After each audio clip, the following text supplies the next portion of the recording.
Welcome to the Hotel Buy, brought to you by Beechwood Real Estate Advisors. Explore the world of Canadian hotel investment with us. Learn about success strategies, discover how to overcome challenges, and hear from industry experts. Whether you're a seasoned investor or a curious listener, the Hotel Buy is your ultimate guide to the latest trends, strategies, and stories shaping the landscape of hotel investments.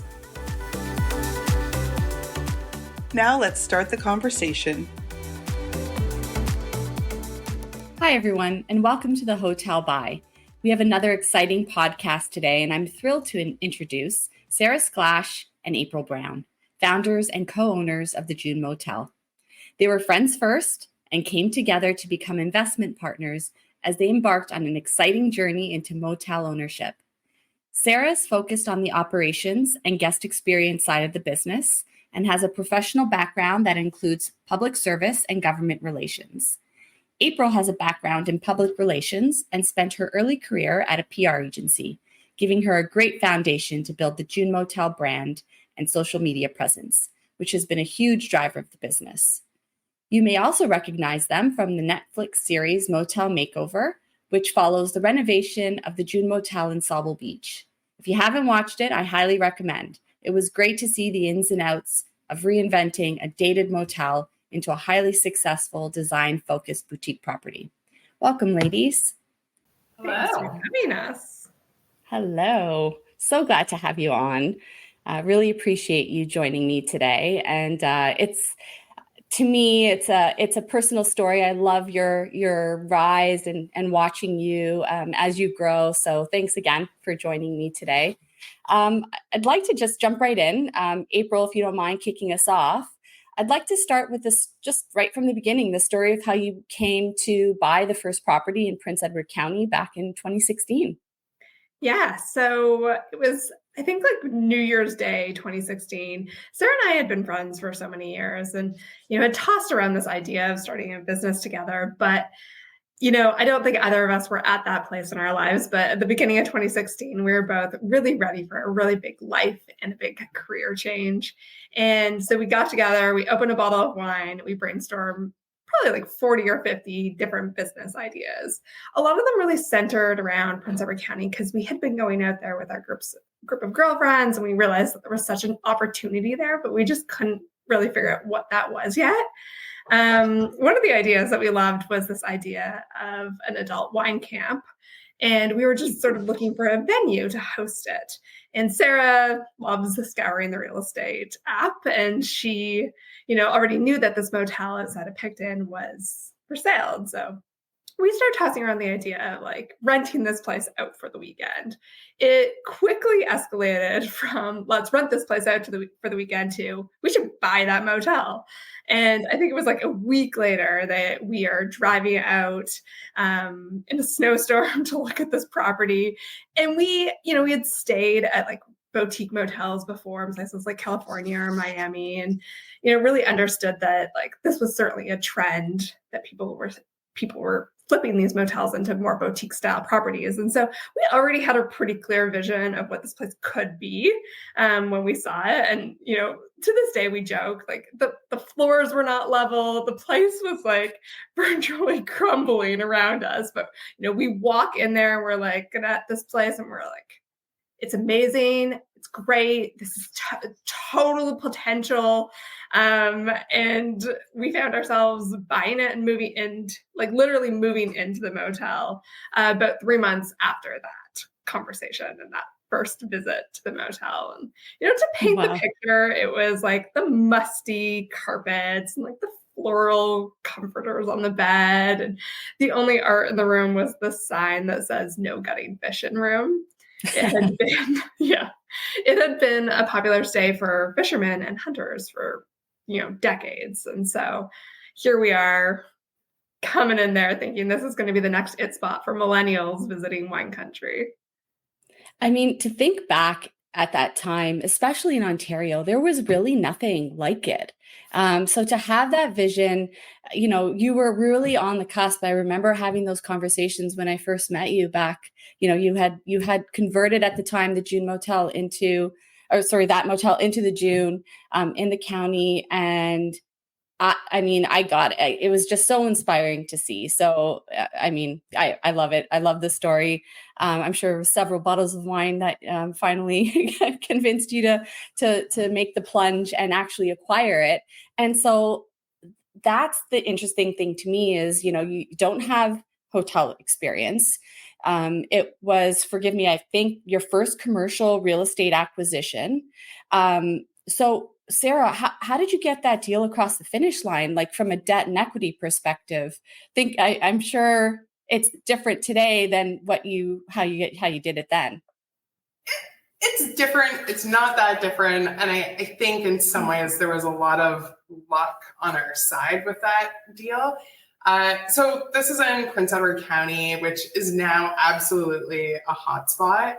But I think in 2016, we were still kind of early out there, but really saw the potential. So the first motel that we purchased was purchased for, I believe, slightly under $1 million. So same as, the houses that our friends were looking at in Toronto. And so we had to figure out, again, with this wild business idea of converting a boutique motel would have been really hard to get a traditional lender on that. So we had to figure out, how do we cobble together money to acquire and renovate the place. So a few things that we did borrow money from family that served as the equity as part of that deal. And then, whereas again, a traditional lender might not have been interested, we were able to get a really high ratio of a vendor take-back mortgage on the property. It was a motel that had been in this family for 30 years, and they were eager to find a buyer. And so it, to this day, is something, every time we look at a property with Sylvia, it's one of the questions we always, she knows that we want to ask, because it's a way to get these deals done. And then our only other source of funds for this was, and we continue to work with them for every single project that we've taken on, are the community futures banks, which are existing across Canada. They have some federal backing to them, and they are interested in lending to small businesses that are going to make an impact in their communities. And so we were able to borrow $250,000, which was a renovation budget for that entire 16-room motel, lobby, landscaping, and operational funds, and our salaries. So that first project, the budget had to stretch really, really far. And a few things that meant is we took possession, we operated 2 days after we took possession as the Sportsman Motel. So April and I operated this dingy roadside motel for a summer because there wasn't the funds to do anything but have some money come in. And even though that might not have been our ideal scenario, served as an amazing education for us on how to actually operate a motel. And the other thing that meant was we weren't able to hire a general contractor or a contracting team.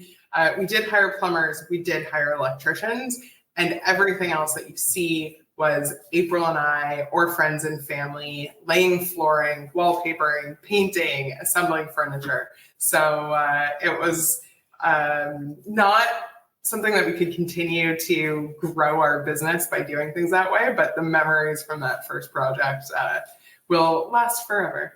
Amazing. No, it's, you're right. I think that there's common themes to that. Maybe it's not exactly how we'll call them conventional deals come together, but in a way it is. There's still very much groups that have, limited partnership structures. So, you're bringing different investors together. Maybe it's not family, but it's a similar scenario. Vendor takebacks, your point, Sarah, are definitely still very much a common theme. perhaps they're in a second position. They may not be your primary source of debt, but it's still very much an important piece to the capital stack and getting deals done. So you're right. I don't think it's all that different from maybe how some of the things that are getting pulled together today. So you've got your first one, you're operating it. We're looking for the second. So I am proud to say that I did represent you guys on the acquisition of your second motel in Sauble Beach in 2020, as well as the recent acquisition of your motel in Beaver Valley.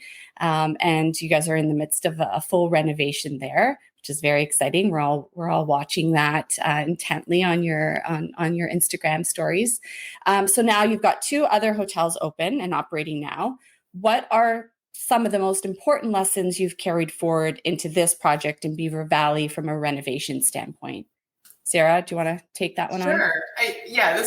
My thoughts on this were very renovation and budget focused, because I think something that we've learned is that you're always going to want more time for your renovation, and you're always going to want to have a bigger budget than what you might have to complete the renovation. So what we continue to take forward into these projects is, one, it's really learning how to prioritize the nice to haves versus the need to haves. And we have lots of discussion and lots of debate about what those things are. On this project, there was an idea of adding these private balconies. And in the end, it was something that we realized just couldn't fit into the budget right now. And one of the things that we also try to do is say, like, what are the things that we can maybe bring in at a later date as well if we can't manage to do it right away. And those private balconies being something that we could add in the future and have sort of planned ahead, so that still remains open to us. Mm-hmm. One of the other things that is hard to do but we're learning is how to balance the investment into the functional things and the utilities versus the things that are just aesthetic and fun. And that's always sort of a hard decision. Like, we know on this project, property didn't have air conditioning, and kind of essential on some of those hot evenings to make sure we have that. So we've put a lot of the budget towards upgrading our electrical service. We also have added propane, so things are operating more efficiently. And we know these things will pay off, and we know these things are important. But sometimes you just, you want to have the private balconies, which is fun. And one of the other things we've learned, things always end up being more expensive. They never end up being less expensive than you expect. Very, very rarely. So making sure we build in a pretty strong contingency into our budget to make sure that when things, you don't know what's going to come over budget or how over budget, but making sure you have that space. And then in terms of the actual project, a few things is that just how much better we're getting. We have a contractor, we have a designer, we have a project team, and how important really strong, clear communication amongst all of those groups is, and staying super well organized. And so our kind of philosophy on it is over communicate is always a good thing to do. It can't hurt to just make sure everyone's clear, everyone's on the same page. Right. No, that it's like so important. One of the questions sort of I had around the renovation as well is, how do you prioritize items that are revenue generating? Like, is that important? I'm sure it is. And how do you balance that versus, the aesthetic? And I'm sure the aesthetic is, that all points to how you're going to drive ADR and the guest experience. So just wondering if you can shed some light on, like, do you have those conversations? Is that black and white? This is revenue generating? We think this is going to help make the hotel or motel more profitable, or, we think it will over time, and we're going to take a chance on that. We just think that aesthetically this is important. Is that a tricky question? Go ahead, April. Okay. Yeah, I think this is a tough one, because I think we certainly at the June, we believe that like a well-designed place means that we can charge more. And so it definitely does have a financial impact to focus on a super beautiful, Instagram worthy space that's going to show really well. It's going to market really well. It's going to be desirable for people to visit. It's going to make some of those travel, top 100 lists, etc. And I think further to that, we sort of have this philosophy. We spend more money on like communal spaces and things like that than we do in the rooms, because those are really end up being like a bit of the showstoppers. But it is also thinking about the utility of the space and how we can create, maybe for example, in Beaver Valley, this is our first 4-season property. And so we've really had to think about, how do we drive more revenue in weekdays and shoulder seasons? How are we going to make the place feel really desirable to visit in January, February, March? And so it is investing in things like a beautiful stone fireplace, making sure that's like the feature of it, because we know that's going to help sell rooms in November to March, for example, and investing in a sauna because it adds to an experience that's going to make this a more desirable location in those colder months. And so, hopefully that answers your question. I think it does. Yeah. It totally does. It is. It's a hybrid. And I think that's an important thing to point out, is that it's not always so cut and dry where it's like, yes, we need a food and beverage outlet because it's going to drive this amount of, revenue per, room sold and that sort of thing. It's for you. And I'm surmising here, but it seems like the way you market your assets and how you're appealing to your guests, that is half the battle. You're driving business by all of that. So no, it's really interesting. I mean, you guys are so good at marketing your motels. You've gained such a really strong social media following. I checked, and you're at nearly 300,000 followers on Instagram alone, which is fantastic. That's amazing. It's been fun following the progress that you guys are making on at Beaver Valley on Instagram. It's a great way of showcasing how and having people just buy into the June and feel emotionally invested in it, which is, I think, super brilliant. So my question here is, in an industry brimming with branded hotels, I mean, every market, that's the majority of what you're seeing. All segments, boutique, right up to full service and luxury hotels. Why do you think independent and boutique properties are able to stand up and compete against these well-established global brands? I mean, they're heavyweight marketing platforms. How do you think that these boutique and independent properties are still able to stand up against them in certain markets? Yeah, I mean, certainly for the June, when I look back on sort of our journey on social media, it was actually something that was a little bit more unexpected in the early days, but people really gravitated to the story that these two women who were friends bought this motel and turned it into the June. And, I think in the beginning, we sort of thought, we'd be sitting in the back and like no one would know who we are, but people resonated with that story. So we gradually over time sort of started to share more of us and more of how we bought the June, why we bought the June, and what being a motelier looks like. And I think people really, really connected with the personal story behind the brand. And, it's a proven fact. People connect with people more than they connect with brands on social media. And so I think when you're the big brand with multiple locations and multiple sort of messages to say on social media, it's a lot harder to like have that very personal story. And so the personal story has certainly, evolved over the course of our journey into even a Netflix show. And I think the Netflix show taught us even more about this industry and what our audience was connecting with. They not only wanted to hear our story and to connect with us as entrepreneurs, but they wanted to know how we designed the space, and they wanted to have design tips and styling tips. And so we were able to sort of, we were able to be more than just even a place to stay in our marketing, but really find new and interesting ways to connect with that audience, to be relevant to that audience in their day-to-day lives. And that's just helping us sort of stay top of mind in their feed. And, when they're thinking of going on a vacation, we're just, we're there in their feed to be top of mind when they're ready to make those booking decisions. And so, no second season of a Netflix show, but as you mentioned, we are filming these webisodes in Beaver Valley. And I think this is just another thing that we've realized is people want to see that transformation and people are connecting to that. So creating content that resonates. And so we've invested in hiring our own production company and telling our own story in real time and taking people along that journey from buying the motel to opening as the June. Mm-hmm.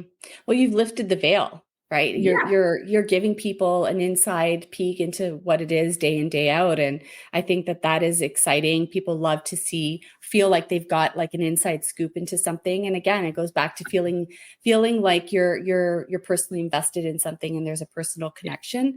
I will say that I see, I mean, it's a boutique property. There's 13 rooms, but even in luxury assets, the thing that really draws people is that personal story, feeling like there's that emotional connection. So I do think that that's a common theme and one of the huge pieces to success, whether you're boutique or, and small or large and luxury. So for those who are just tuning in, we're speaking with Sarah Sklash and April Brown with the June Motel. So thanks for joining us.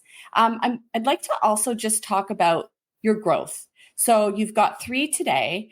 How do you see the June Motel brand growing beyond those 3? Do you guys have goals set for how many more Junes? Can we expect to see them in Ontario, maybe other parts of Canada, further abroad than that? I'm personally very interested to know what the plan is. I think we'll be really transparent here is there's not like a hard and fast goal. And there was in the past. I remember April and I sitting down and doing lots of strategic planning. And this was like early on in operating 2 properties. And our goal was 1 property that we were going to add every year for 10 years. And after a couple tough years, COVID was happening. There was other things going on. I think we're kind of letting go of that really, really hard goal, and we're open to being a little more organic about what that growth looks like. And I think we're balancing a whole bunch of factors. So we like this idea of, okay, so we've gone from 2 to 3. Let's get 3. We're keeping our eyes out for number 4, but let's also make sure that we're feeling really confident and we're operating well with 3 before we add that 4th one on.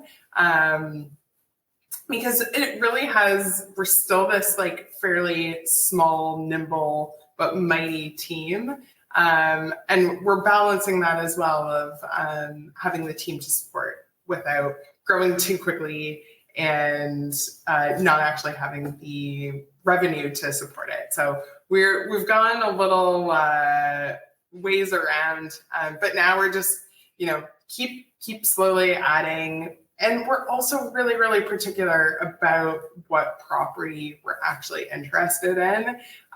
They're ones with charm.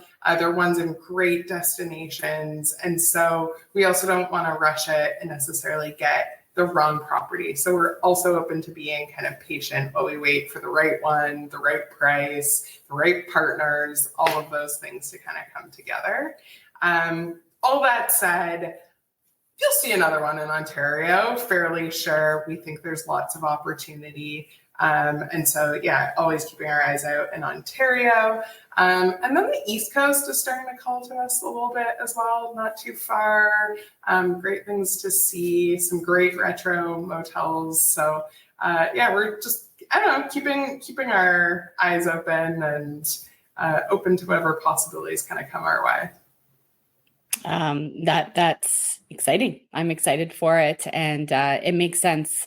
I think that growth is always the trickiest because obviously, you'd like to see it expand. You'd like to see the brand grow and grow, but there's challenges with maybe growing too quickly, as you pointed out. So April, what would you say is the biggest challenge, or what do you foresee to be the biggest challenge as you continue to grow?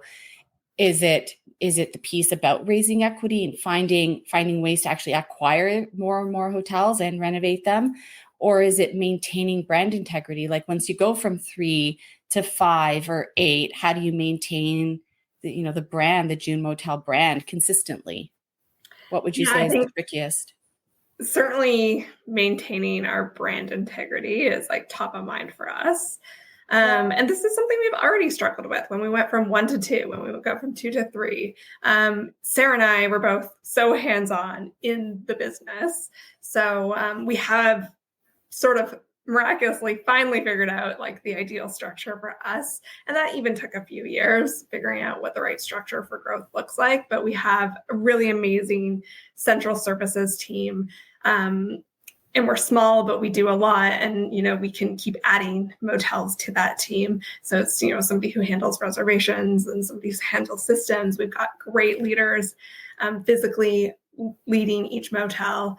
And then there's Sarah and I just trying to, oversee it all, do the marketing, do the finances, the administrative tasks, as well as physically drive to each location and, make sure that everything is to our brand standard.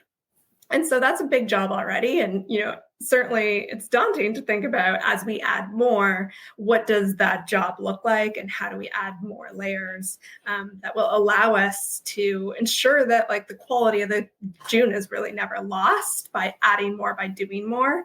And so that's something that I certainly see us being challenged with, and we'll probably continue to be challenged with that probably for the entire course of the June, because we're in this because we really believe in the June and we really believe in providing an amazing experience to every single person who walks through that door. And we know how important and how valuable, your vacation dollars are. These are things that you look forward to all year. And sometimes, we're hosting people for, anniversaries, birthday parties, bachelorette parties, and like really significant milestone events. And those are really important and precious. So we don't take that lightly, I think.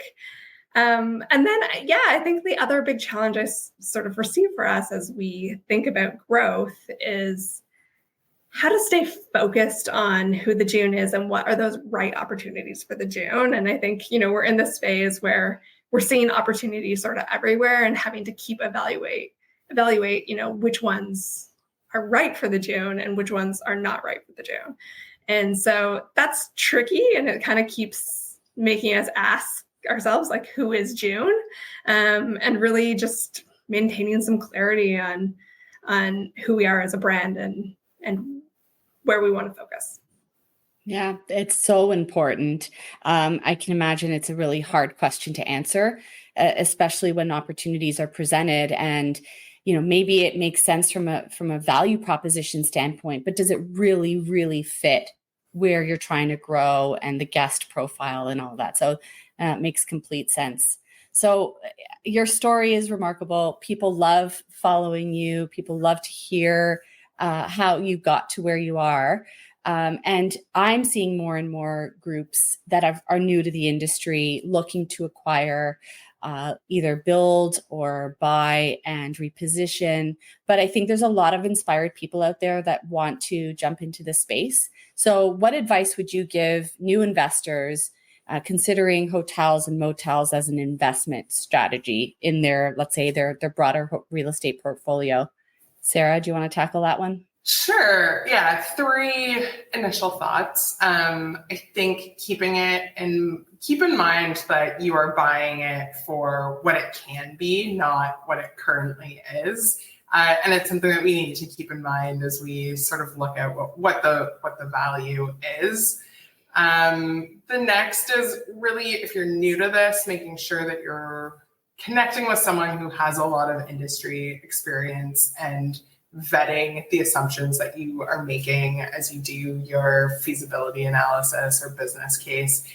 We connect with a lot of first-time buyers or considering it, and we often see what we think are really underestimated operational costs and staffing levels. So just being sure that you connect with someone and are based in reality on some of that. And yeah, I think especially if you plan to operate yourself, I think you have to love hospitality. It is not, it's not necessarily the easiest business. I think there's more turnkey ways to make money. But I think this is a really, really rewarding investment to make, where you get to see an amazing vision come to life. You get to see guests enjoy your space, but it is a lot of work. Right.